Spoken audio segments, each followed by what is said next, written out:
اللہ تعالیٰ نے اس دنیا میں اتنی نعمتیں دی ہیں کھانے پینے کے لیے، تو ان میں چیزوں کو حرام کیوں کر دیا ہے؟ اس کی کیا وجہ ہے؟ بسم اللہ الرحمن الرحیم نحمدہ ونصلی ونسلم علی رسولہ الکریم اما بعد فاعوذ باللہ من الشیطان الرجیم بسم اللہ الرحمن الرحیم قل لا اجد فيما اوحي الي محرما على طاعم يطعمه الا ان يكون ميتة او دما مسفوحا او لحم خنزير فانه رجس او فسقا اهل لغير الله به فمن اضطر غير باغ ولا عاد فلا اثم عليه ان اللہ۔ دیکھیں آپ کا سوال بہت اہم ہے۔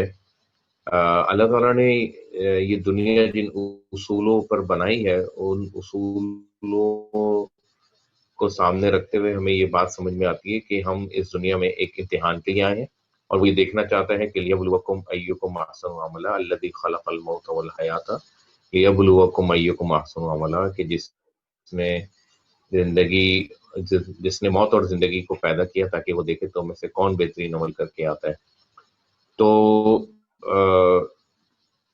بنیادی طور پر اللہ تعالیٰ نے جو ہے وہ زیادہ چیزیں حلال کی ہیں، اور صرف بہت ہی کم اور تھوڑی چیزیں ہیں جن کو حرام کیا ہے۔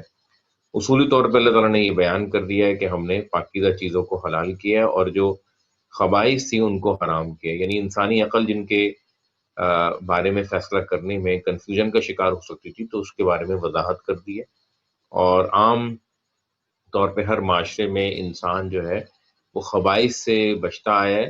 یعنی میں سلیم الفطرت انسان اور انسانوں کی تاریخ کے حوالے سے میں بات کر رہا ہوں، خبائث سے بس بچتا ہے اور طیبات کو اس نے پسند کیا ہے، اسی کی ترغیب دی ہے اور اسی کو دسترخوان کی زینت بنایا ہے۔ تو بنیادی طور پہ یہ ہمارے امتحان کے لیے ہے۔ یہ جو امتحان ہے اس سے ہمیں حاصل کیا ہوگا؟ یعنی ہم اگر حرام کھا لیں گے تو اس سے ہمیں کیا نقصان ہوگا، یا حلال کھا لیں گے تو ہمیں فائدہ کیا ہوگا؟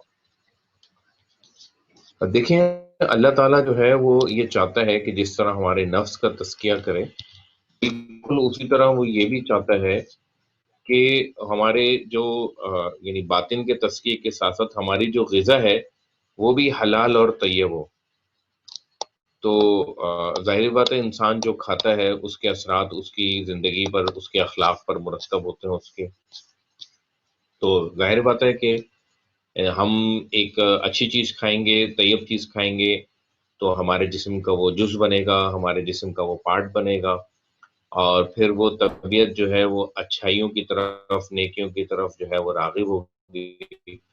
اور اگر خبیث ہم چیز کھائیں گے، مثال لے لیں تھوڑی سی، آپ شراب کی مثال لے لیں، تو یہ انسان کو جو ہے وہ بہکا دیتی ہے، اس کی عقل پر جو ہے ایک خمار، ایک پردہ جو ہے وہ ڈال دیتی ہے۔